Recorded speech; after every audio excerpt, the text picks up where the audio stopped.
IPFS와 파일코인 소식을 전하는 IPFS 뉴스 아나운서 이은주입니다. 최근 한 주간의 업계 소식을 한눈에 확인할 수 있는 IPFS 뉴스, 지금 바로 시작합니다. 비트코인은 지난 하루 동안 심리적 지지선인 3만 달러 밑으로 떨어졌습니다. 이는 지난 1월 말 이후 처음인데요. 이후 저가 매수세가 유입되면서 비트코인은 소폭 회복해 거래되고 있는 모습입니다. 그럼 지난 한 주 동안 암호화폐 시장에서 파일코인은 어떤 흐름세를 보였는지 먼저 코인마켓캡을 통해 알아보겠습니다. 6월 23일 코인마켓캡 기준 파일코인은 54,574원에 거래되고 있습니다. 전일 대비 12%가량 회복이 되었지만 지난 21일 중국발 채굴 단속 악재가 터지면서 가격 하락을 면치 못하고 이번 주 파일코인 가격은 큰 폭으로 떨어졌습니다. 파일코인 24시간 거래량은 지난주와 비슷한 1조 3천억 원대를 유지하고 있습니다. 이 중국발 이중 악재에 전체 암호화폐 시장에서 약 339조 원이 순식간에 증발된 사안을 고려했을 때 파일코인은 다행히 자리를 잘 지켜내주고 있는 모습입니다. 현재 마켓에서 거래되고 있는 파일코인 물량은 8천만 개를 돌파했습니다. 총 발행량이 20억 개인 것을 감안했을 때 아직도 시장 초기 단계인 것을 알 수 있는데요.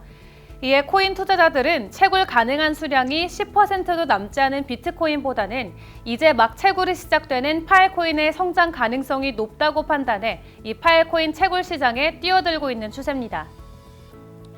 파일코인 시가총액 순위 살펴보겠습니다. 파일코인은 현재 암호화폐 시가총액 23위에 이름을 올리고 있습니다. 한동안 모네로 또 트론의 시가총액을 쫓아가다 이번 주는 두 코인의 시총을 추월하고 현재는 이더리움 클래식과 비체인과 비슷한 거래 대금 유지하고 있습니다. 이번 주 파일코인 최고가와 최저가 살펴보겠습니다. 앞서 짚어드린 대로 이번 주 초 중국발 악재로 인해 전체 암호화폐 시장이 큰 폭으로 하락했습니다. 이에 파일코인도 90일 종가 기준 최저가를 갱신했는데요. 코인마켓캡 기준 파일코인은 이번 주 장중 최저 5만 원대를 지켜내지 못하고 48,593원까지 떨어졌습니다. 이번 주 최고가는 81,678원으로 집계됐습니다. 이어 파일코인 거래소별 거래 현황 살펴보겠습니다. 후오비 글로벌에서 현재 파일코인은 54,375원에 거래되고 있습니다. 27%에 가까운 점유율을 보이면서 꾸준히 높은 거래량 보여주고 있고요. 이어 바이낸스가 20%가 넘는 점유율로 후오비와 비슷한 54,368원에 거래를 이어가고 있습니다. 국내 거래소 상황도 살펴보겠습니다. 업비트 BTC 마켓 기준 파일코인은 현재 56,864원에 거래되고 있습니다. 하지만 하이퍼드라이브 네트워크 업그레이드가 오는 6월 30일로 예정되어 있어서 이 파일코인의 가격 회복이 이루어질지는 지켜보셔야겠습니다. 이어 마이닝 현황 살펴보겠습니다. 6월 23일 기준 파일코인 블록 높이는 전주 대비 2만 개 상승한 87만 56개를 기록하고 있습니다. 현 시점 기준 파일코인 네트워크에는 2,500팀에 가까운 마이너가 채굴에 참여하고 있습니다. 파일코인 생태계가 커지면서 네트워크 스토리지도 빠르게 확정되어 가고 있는데요. 현 시각 기준 스토리지 파워는 6.6 엑비바이트를 돌파했습니다. 지난 24시간 동안 채굴된 파일코인은 35만 1,218개이며 블록 리워드는 25.17개를 기록 중에 있습니다.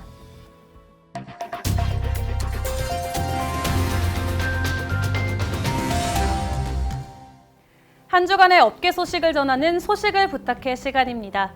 첫 번째 소식입니다. 이 IPFS를 기반으로 한 프라이버시 메시지 어플리케이션 버티 알파의 베타 버전이 공개됐습니다.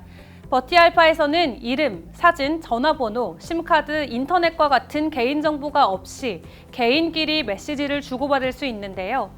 이 어플리케이션에서 주고받는 모든 대화 내용은 분산형 네트워크에 실시간으로 기록되고 저장이 되기 때문에 매우 안전하고 개인 프라이버시의 효율성이 높습니다.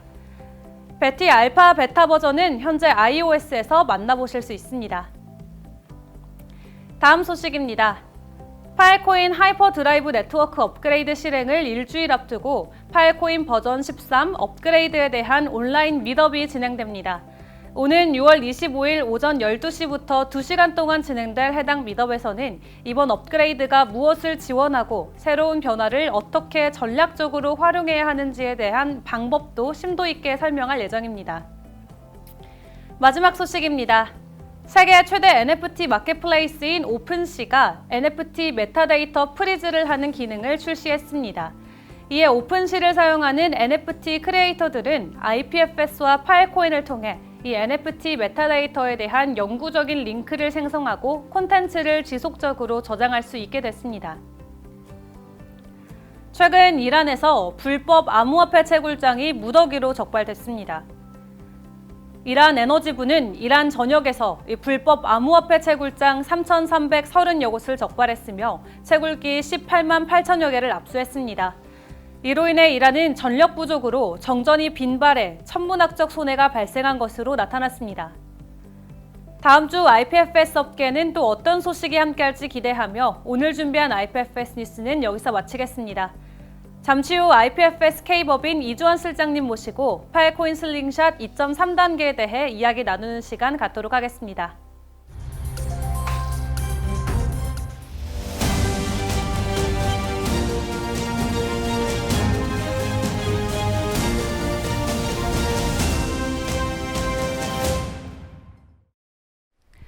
오늘은 IPFS K법인의 이주환 실장님 모시고 슬링샷 2.3단계에 대해 의견 들어보는 시간 갖도록 하겠습니다. 안녕하세요, 실장님. 네, 안녕하세요.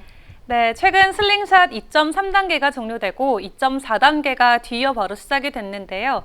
이 설명에 앞서서 잘 모르는 분들을 위해 슬링샷에 대한 간단한 설명 부탁드립니다. 네, 슬링샷은 스토리지 클라이언트와 개발자를 위한 커뮤니티 대회로 파일코인 네트워크에서 실제 가치가 있고 사용 가능한 데이터의 저장에 대한 보상을 제공합니다. 이를 통해서 파일코인 스토리지 구축 지원뿐만 아니라 개발자들의 경험을 강화하는 것을 목표로 하고 있습니다.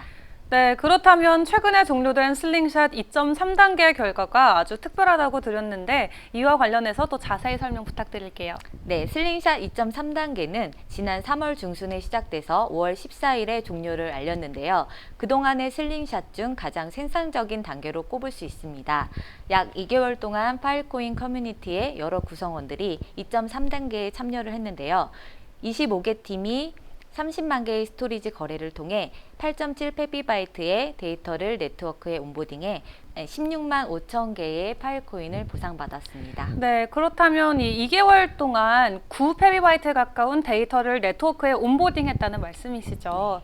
과거의 기록을 비교를 해봐야 이번 단계가 얼마나 생산적이었는지 구분할 수 있을 것 같은데요.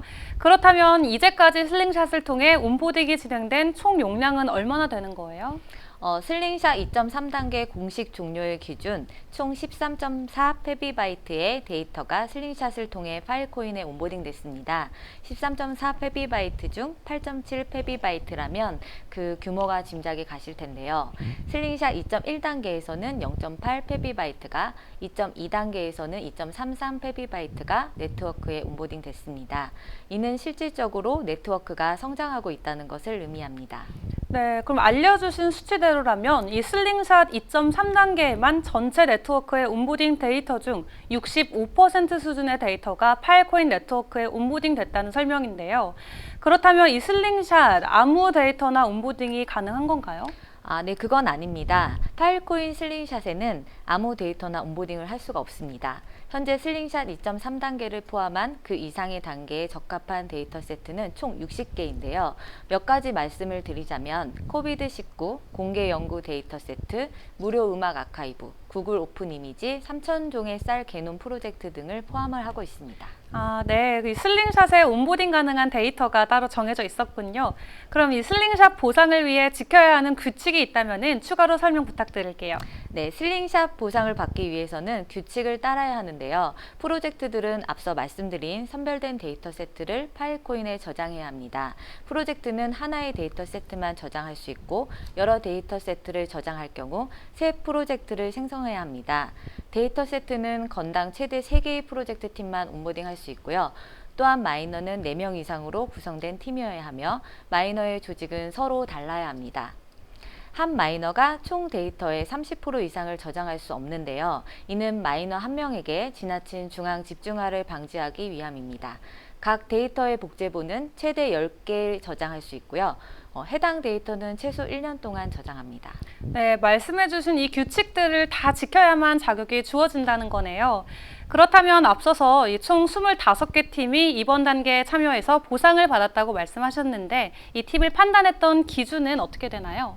2.3단계의 일반적인 기준은 그 어느 때보다 높았는데요. 데이터 처리와 저장 및 검색 방법을 포함한 문서 부문과 사용자가 지정된 콘텐츠와 특정 파일을 검색할 수 있는 DRUI 부문, 그리고 데이터 저장 방법에 대한 검색 예제를 안내한 데모 비디오, 마지막으로 관련 메타데이터로 작성된 전체 스토리지, 거래 목록 등이 이번 슬링샷 단계에 대한 판단 기준이 됐습니다. 네, 슬링샷 2.3단계에 대한 판단 기준까지 잘 들었습니다. 그럼 이 파일코인 슬링샷 2.3단계는 이렇게 마무리하는 걸로 하고요. 이 인터뷰를 마치기 전에 마지막으로 현재 진행되고 있는 슬링샷 2.4단계에 대한 설명도 간단하게 부탁드릴게요. 네. 슬링샷 2.4단계는 2.3단계가 종료되자마자 바로 시작이 돼서 이미 데이터를 온보딩하고 있습니다. 2.4단계는 오늘 6월 30일까지 계속될 전망인데요.